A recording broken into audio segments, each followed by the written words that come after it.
Welcome back, everyone, to the little station on Commercial Street in Atchison, Kansas. It is great to be back. Yeah, so glad you pulled up a chair to Chesterton Radio today. You are right on time because the deep dive you've set in motion today requires, well, a pretty strong nerve. Oh, absolutely. It's a dark one. It really is. We are taking the brilliant stack of research you sent us on Mary Stewart's 1956 novel Wildfire at Midnight, and specifically, we're looking at the legendary 1974 BBC Saturday Night Theatre radio adaptation. Which is just a masterpiece of audio. Totally. And we are dissecting it down to the bone. But I need to issue a very firm warning before we step out onto the ledge here. Yes, listeners, take heed. We are going to examine the internal mechanics of this mystery in its entirety. That means exposing every red herring, every concealed motive, and, the ultimate identity of the murderer. Everything is on the table. Right. So, if you have not yet experienced the original BBC audio production, consider this your final opportunity to step away, listen to it, and return to the station.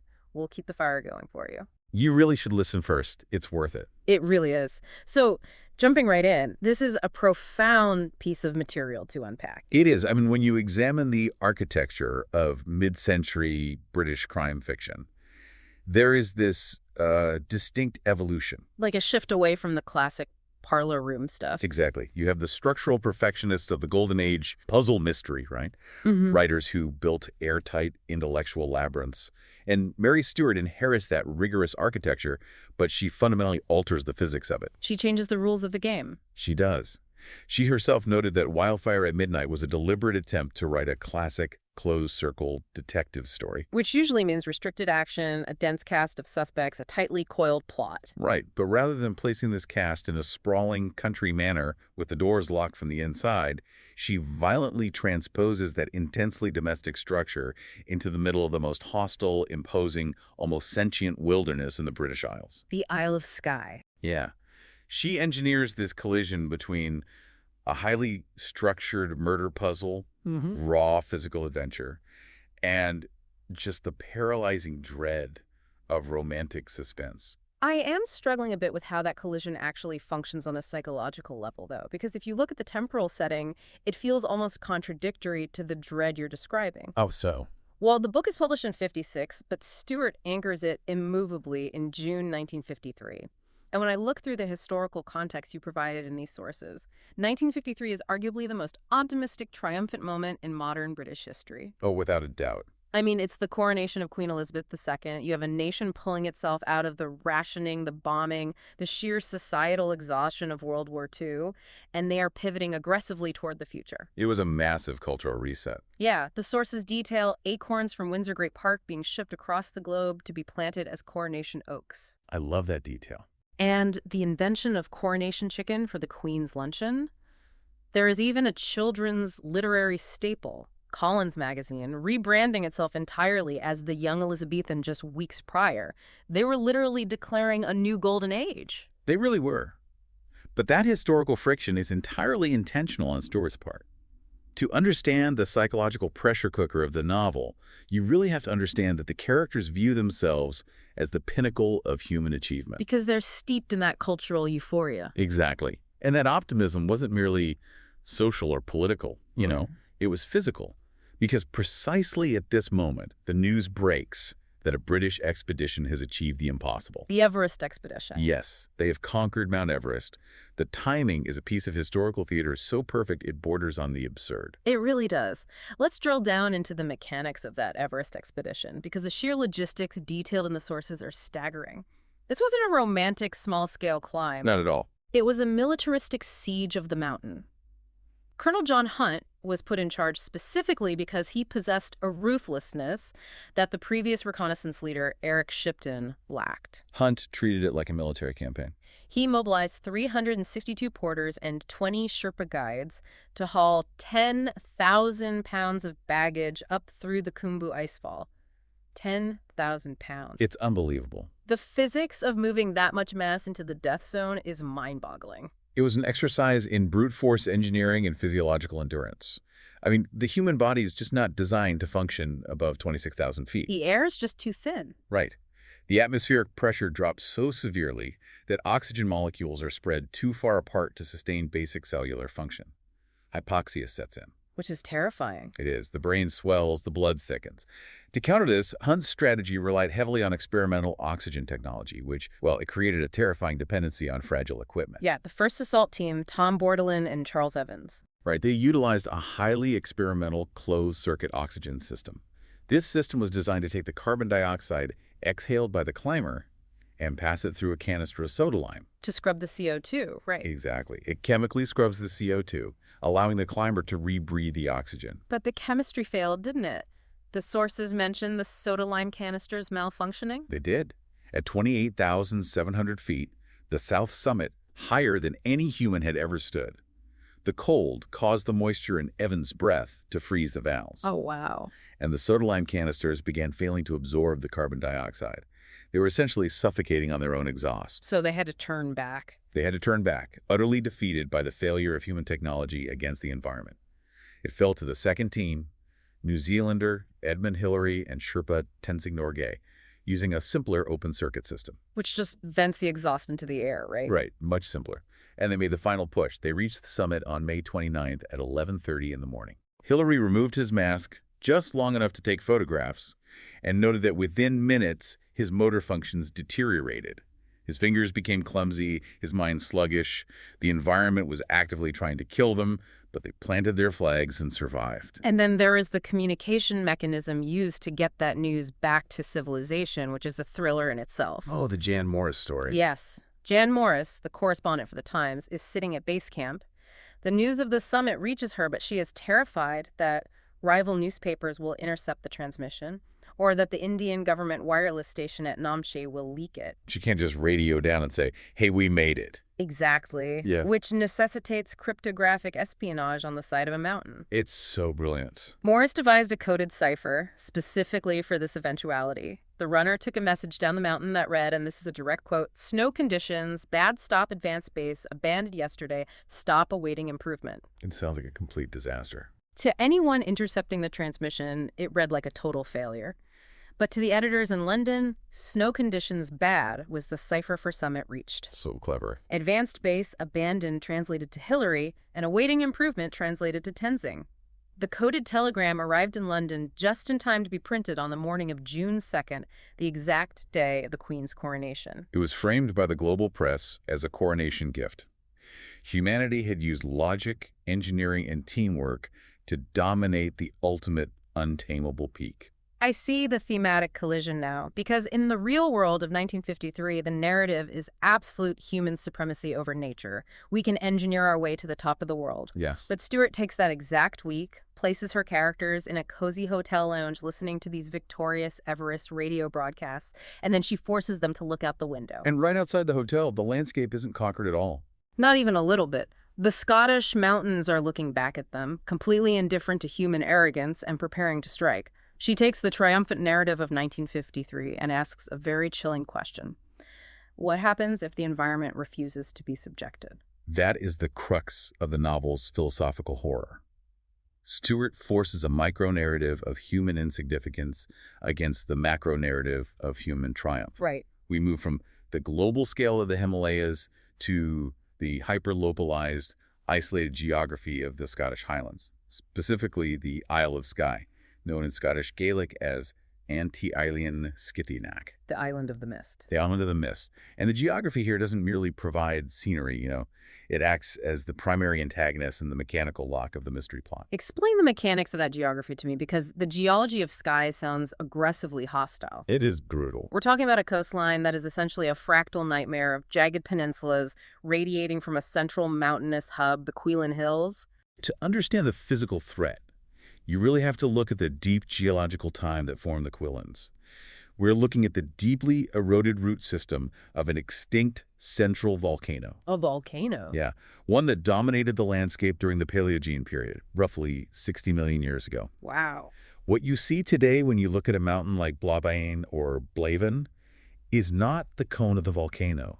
The cone was stripped away by tens of millions of years of erosion and brutal ice age glaciation. What remains exposed is the solidified magma chamber itself. Which gives us this incredibly specific rock formation mentioned in the sources, gabbro. Yes, gabbro. How does gabbro differ from regular mountain rock, and why does Stewart make it such a central focus for the climbers in the story? Well, gabbro is a coarse-grained, dark-colored, intrusive igneous rock. It forms when magnesium and iron-rich magma cools very slowly deep beneath the Earth's surface. Ah, Because it cools slowly, it forms these large, interlocking crystals. okay, so it's very textured. Very. For a mountaineer, gabbro is a paradox. On one hand, its coarse, crystalline texture provides unparalleled friction. A rubber-soled climbing boot will adhere to a sheer face of gabbro in a way that seems to defy gravity. That sounds ideal for climbing. It is until it isn't, because that exact same abrasive quality makes it a weapon. If you slip, gabbro will tear through clothing and flesh like industrial-grade sandpaper. Oh, man. It is a landscape composed of razor-sharp ridges, loose scree slopes where thousands of rocks balance precariously, and sheer vertical drops carved by ancient glaciers into U-shaped valleys and steep quarries. And it's not just a geological threat, right? It's an environment steeped in historical trauma. Deeply steeped in it. The sources highlight that this area has been occupied since the Upper Paleolithic period. It's marked by Celtic and Norse bloodlines, the turf wars of Clan MacLeod and Clan MacDonald. It's the mythological training ground of the Celtic hero Cuchulainn. It has a heavy, heavy history. But more recently, and perhaps more importantly for the atmosphere of the novel, it bears the scars of the Highland clearances. The clearances are absolutely vital to understanding the psychological weight of the Scottish Highlands. During the 18th and 19th centuries, the aristocratic landlords forcibly evicted tens of thousands of tenant farmers from their ancestral lands. Just push them out. Systematically emptied. The valleys were cleared of human beings to make way for large-scale sheep farming, which was far more profitable. Entire communities in places like Tusdale were burned to the ground. That's horrifying. And the populations were forced to the coastlines or onto immigration ships. So when the characters in the novel look out over these vast empty moors and glens, they aren't looking at untouched wilderness. They are looking at a crime scene. Exactly. They're looking at a landscape that was forcibly sterilized of human habitation. The emptiness is unnatural, and it feels haunted. Let me test a theory here. The outline mentions Stewart calling this a closed circle mystery. Now, traditionally, the mechanics of a closed circle or locked room mystery rely on architectural impossibility. You have a manor house surrounded by snow, a locked mahogany door, a dead body inside, and the key is under the body. The puzzle is spatial? It's very contained. Right. But Stewart places her suspects in the great outdoors. How can you have a locked room mystery when the roof is the sky and there are no walls? Because she replaces architectural confinement with meteorological and geographical confinement, the characters are staying at a remote hotel in Camachunary, entirely cut off from the mainland infrastructure. So the isolation is forced. Completely. Yeah. They don't need a locked mahogany door because the environment itself enforces a brutal quarantine. So it's like a deep-sea diving bell. The threat inside the bell might be a killer, but if you try to open the hatch to escape, the crushing pressure of the ocean will annihilate you instantly. That is a perfect analogy. In Wildfire at midnight, the vastness of the outdoors isn't freedom. It's a lethal barrier. If you run out the front door of the hotel to escape a murderer, the blinding sea mists will roll in, dropping visibility to zero. The temperatures will plummet. The sheer drops of the Gabbro cliffs will swallow you. You are held hostage by the weather. Precisely. The mountain imposes a lockdown far more effective than any deadbolt. Which brings us to the individuals trapped inside this meteorological diving bell. Our primary lens into this pressurized environment is Gianetta Brooke. And for a novel published in the mid-1950s, she is a surprisingly subversive protagonist. She really is. She's fascinating because she defies the expectations of the romantic suspense genre of that era. I mean, she is a highly successful fashion model from London. She flees to the Isle of Skye specifically to avoid the suffocating crowds of the coronation. Right, she wants isolation. At first glance, you assume she is going to be the archetypal damsel in distress, you know? A woman used to haute couture suddenly dropped into a rugged, masculine mountaineering environment. She seems perfectly primed to twist her ankle and wait for a rugged hero to save her. Yet Stewart entirely subverts that expectation. Gianetta possesses a profound emotional and psychological resilience. Stewart subjects her to immense pressure right out of the gate. Even before the murders start. Exactly. Before the murder plot even materializes, Gianetta discovers that her ex-husband, the writer Nicholas Drury, is staying at the exact same remote hotel. What a nightmare. So her sanctuary is instantly violated by the ghosts of her own past. She has to navigate this incredibly fraught emotional landscape while maintaining a facade of social politeness among the other guests. And she never loses her agency. There is a sequence detailed in the radio play that perfectly illustrates this. The scene with Roberta. Yes. Another guest, Roberta, is found unconscious, possibly drugged.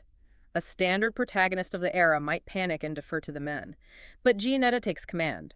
She moves Roberta into a bedroom, locks the door from the inside, and stands guard. She becomes the protector. And when someone actually tries the door handle in the dead of night, she doesn't cower.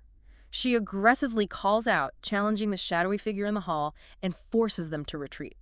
She actively manipulates her environment to ensure survival. It's such a great moment. And through Gianetta's highly observant, socially attuned perspective, Stewart introduces the gallery of suspects. And this is where Stewart's mastery of the fair play mystery truly shines. Explain what you mean by fair play mystery. So a fair play mystery requires that every clue necessary to solve the crime is presented to the reader, but heavily camouflaged by psychological misdirection and red herrings. Everyone in the hotel has a secret, and everyone is lying. The web of alibis and deceptions is just so densely woven. You have the central friction between Gianetta and Nicholas, which colors her perception of every event. But then you have the sequence of nocturnal paranoia. Because Gianetta suffers from insomnia. Right, which forces her to wander the hotel at night. It's a brilliant narrative device because it allows her to observe the facade slipping.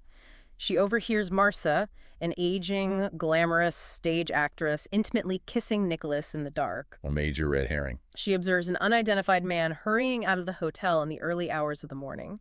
And most crucially, she catches Alistair, the travel guide writer, in a lie about his timeline. He claims he returned from a fishing trip at 3 in the morning. But Gianetta knows for a fact he was back by 2:30.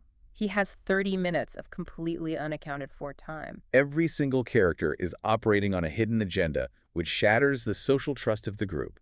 And into this atmosphere of suspicion, Stewart drops hard, physical clues that escalate the threat from domestic murder to something far more sinister. The severed rope. The most visceral is the discovery of a climbing rope that has been deliberately, partially severed. For a group of people who intend to hang their lives off the face of Blaven, a compromised rope is an act of sheer terror. It's attempted murder by gravity. Exactly. But the clue that truly unlocks the thematic core of the novel is a book. Right. Gianetta finds a book left in the hotel lounge, acting almost like a deliberate taunt. It's a copy of James George Fraser's The Golden Bough. Tucked inside it, acting as a bookmark, is an envelope addressed to Nicholas Drury. Her ex-husband. And the handwriting on the envelope belongs to Gianetta's own father, a clergyman who studies religious folklore. The inclusion of the Golden Bough is just a masterstroke of atmospheric engineering. Because of what the book actually is. Right. For those unfamiliar, the Golden Bough is a massive, seminal anthropological study of comparative religion and mythology published at the end of the 19th century. Fraser explored the psychological roots of magic, religion, and scientific thought. And he focused a lot on fertility cults, right? He argued that many ancient belief systems were rooted in fertility cults and the concept of a dying god, a king or deity who had to be sacrificed to ensure the return of spring and the fertility of the land. And the book Gianetta finds is bookmarked at a very specific passage. Yes, a passage detailing the history of human sacrifice in the Central Highlands of Scotland, particularly rituals involving bonfires lit on the 1st of May. May Day. Beltane. It completely recontextualizes the danger. Suddenly, Gianetta realizes they aren't dealing with a killer motivated by an inheritance or romantic jealousy or a sudden crime of passion. It's something much older. They are dealing with a psychology rooted in archaic ritualistic violence. It implies a killer who believes they are performing a sacred duty. Which is exactly how Stewart generates such suffocating suspense without relying on constant physical violence or action set pieces. The dread is purely psychological, amplified by the geographical constraints. Just stuck with this person. The characters are forced to sit together in the hotel lounge, drinking tea, discussing the Everest expedition, all while knowing that one of the people in the room might be harboring a prehistoric bloodlust. That is so creepy. And when they are forced to venture out onto the mountain, the fear multiplies. The threat isn't just that the killer will emerge from the mist with a knife. The threat is that the killer is the person holding the other end of your climbing rope. Right. The tension relies entirely on the fracturing of trust in a high-stakes environment. And that tension snaps when the abstract threat becomes a physical reality.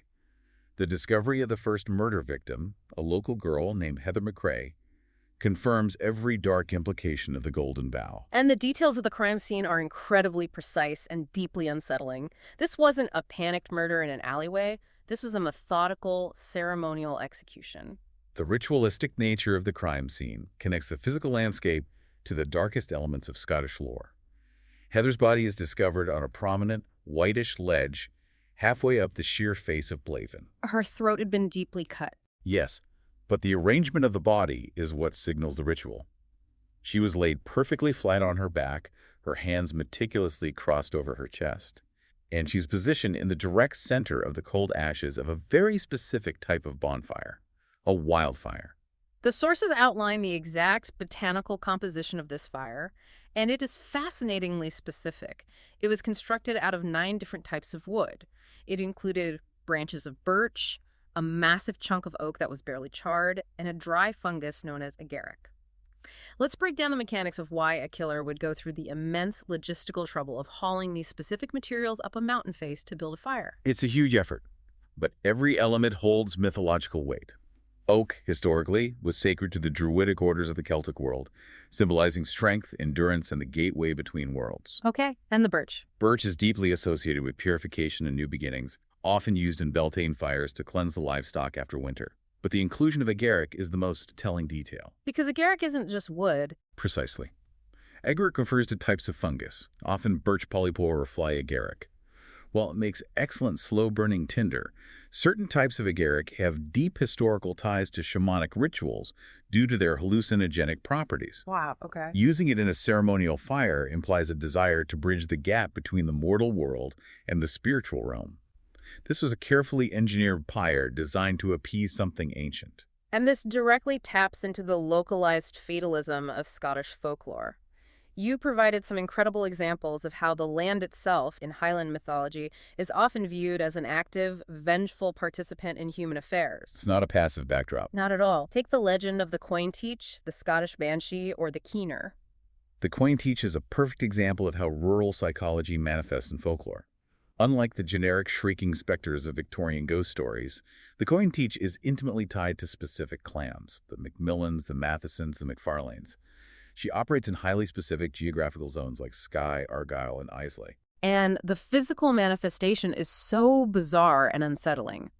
The lore describes her not as a woman in a flowing gown, but sometimes appearing merely as a small tuft of wool that is soft to the touch, devoid of flesh or bones. It's such a strange, specific image. Right. You might see the strange woolen anomaly passing your back door, or hear the sound of mournful weeping or splashing water. And if you do, it operates as an absolute localized omen of imminent death for a family member. It's fascinating how agrarian the imagery is, a tuft of wool, splashing water tying the omen of death directly to the daily labors of the land. It reflects a worldview where human survival is entirely at the mercy of the environment. Another powerful example from the sources is the legend of the Black Officer, Captain John McPherson. Oh, this one is wild. Operating around the year 1800, McPherson was a recruiting officer for the Hanoverian government, which made him deeply unpopular in the Highlands. Local lore rapidly demonized him, branding him a literal hireling of the devil. And his death is what cements the myth. He was killed in a massive avalanche in the forest of Gaelic. But the community didn't view it as a meteorological accident, did they? No, not at all. In the Calvinist-infused fatalism of the Highlands, the avalanche was interpreted as direct, divine retaliation. The mountain itself recognized his wickedness, rose up, and crushed him.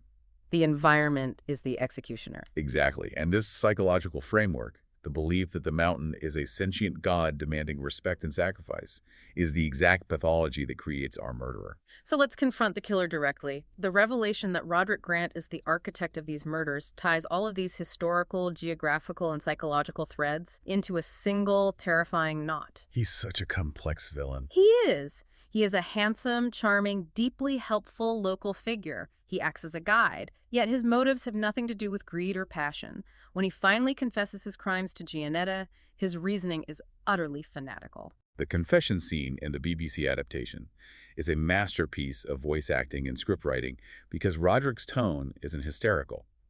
It is calmly, terrifyingly rational within his own twisted belief system. He really believes he's doing the right thing. He explains to Gianetta that he murdered Heather McRae because, in his words, they wanted it. The mountains. Hmm. He genuinely believes that the Quillins are ancient deities that require a life, a year, a May Day sacrifice, returning to the blood packs forged when the world was young. It's chilling. He admits that he and Heather actually gathered the 9 sacred woods together, hauled the agaric and the oak up the rock face to build the wildfire, and then he executed her as a reverent offering. But Heather wasn't his only victim. He also murders Marion Bradford, the older, rather overbearing guest at the hotel. Now, Heather's death was a meticulously planned ritual, but Marion's murder seems reactive. Why did he push her off the ledge? Well, because of her sacrilege. What was Marion Bradford doing in the days leading up to her death? She was sitting in the hotel lounge, excitedly chattering about the British expedition conquering Mount Everest. Ah, the thematic collision we talked about earlier. Exactly. To a modern, civilized mind, conquering Everest is a triumph of human engineering.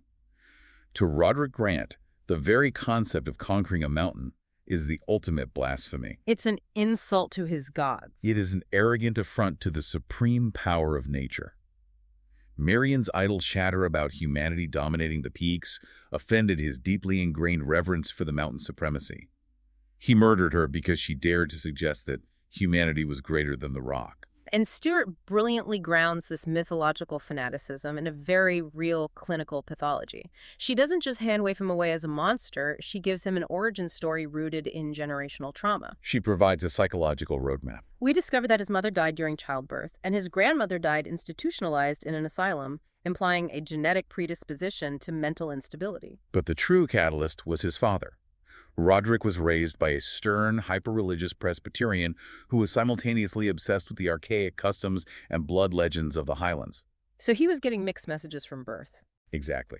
His father essentially poured these cranky, garbled theories of folklore, sin, and sacrifice into Roderick's developing mind. So you have a fragile psyche, steeped from birth in a toxic stew of Calvinist guilt and pagan mythology. The ritual murder of Heather McRae wasn't supernatural. It was the tragic, inevitable spin-off of a deeply abusive psychological upbringing. Which brings us to how this incredibly dense, atmospheric story was transmitted to audiences in the 1974 BBC Saturday Night Theatre adaptation. Because adapting a story so heavily reliant on geography and internal paranoia into a purely audio medium requires a specific kind of alchemy. Radio is frequently referred to as the theater of the mind, but that phrase almost undersells the neurological impact of audio drama. I agree, it's so much more immersive. When you read a text, your brain interprets symbols into imagery. When you watch a film, the director does the imaginative work for you, dictating exactly what you see. But in radio, the environment must be constructed entirely through psychoacoustics. The listener has to do the work. The listener's brain is forced to actively generate the imagery based on audio cues, which creates an intensely intimate and often far more terrifying experience. And the vocal performances have to carry so much weight. Ursula Smith's portrayal of Gianetta is remarkable because she captures the exact intersection of London sophistication and raw, gritty survival instinct. Her performance is so nuanced. You can literally hear the micro-tremors in her voice, and she tries to steady her breathing when she realizes she's trapped on the rock face. And Stephen MacDonald as Roderick Grant. It is a masterclass in the acoustics of fear. MacDonald understands that true fanaticism doesn't scream. Right. When Roderick reveals his true nature, his voice drops. It becomes calm, detached, and pedagogic. He explains the necessity of cutting Gianetta's throat with the exact same tone a tour guide might use to describe a local landmark. That disconnect between the horrific violence of his words and the gentle rationality of his delivery is deeply unsettling. But the actors are only half the equation. The Foley art, the ambient sound design, acts as the primary antagonist. Oh, the soundscapes are phenomenal. The BBC production engineers create this stark, binary auditory world. On one hand, you have the interior of the hotel. The acoustics are muffled, warm. You hear the delicate clinking of china teacups, the reassuring crackle of a hearth fire, the tinny, civilized voice of the radio announcer discussing the Everest climb. It sounds like a fortress of civilization. But the moment the scene shifts to the exterior of Blaven, the auditory environment violently expands. The BBC engineers utilize spatial panning and heavy reverb to simulate the vast emptiness of the quarries. It sounds so exposed. You hear the high-pitched, relentless howling of the wind tearing across the ridges.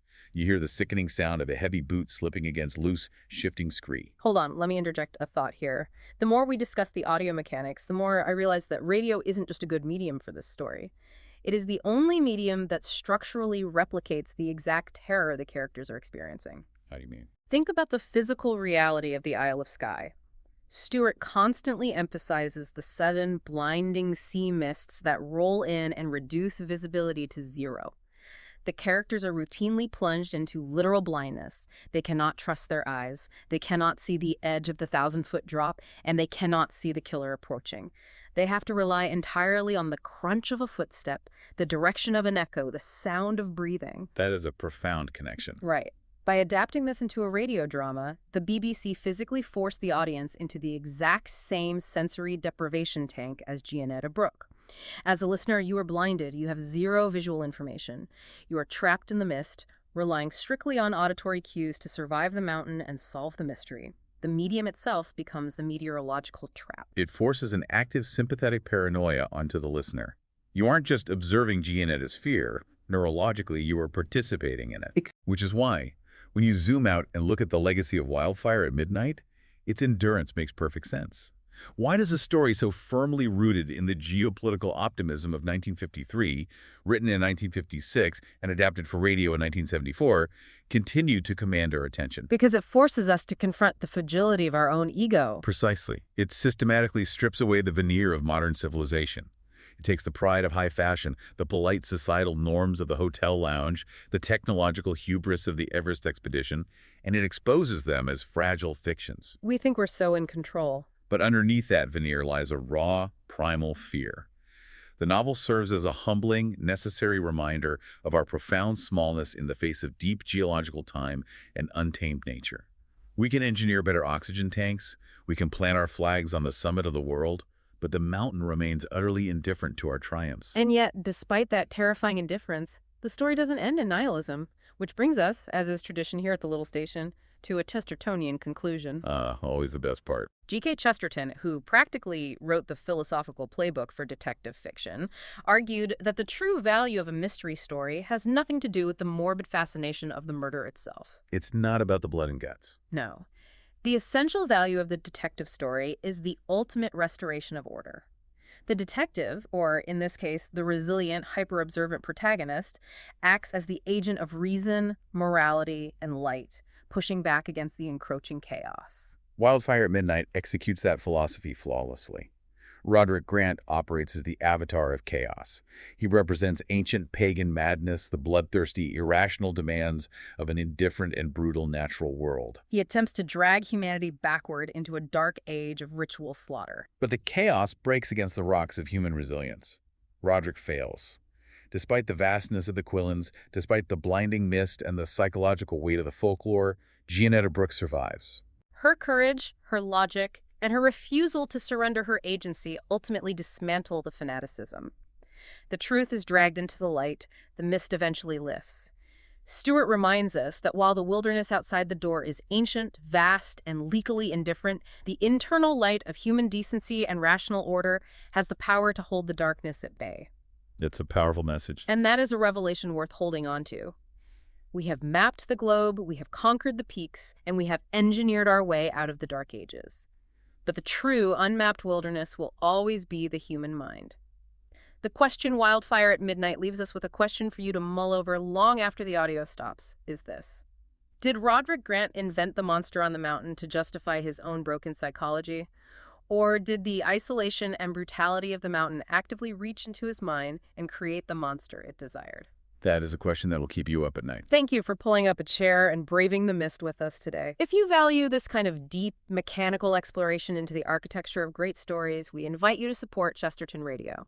Become a part of Chesterton Radio World. Absolutely. Subscribe to the channel, and please, return to the little station on Commercial Street for our next deep dive into the hidden craftsmanship behind the greatest stories ever told.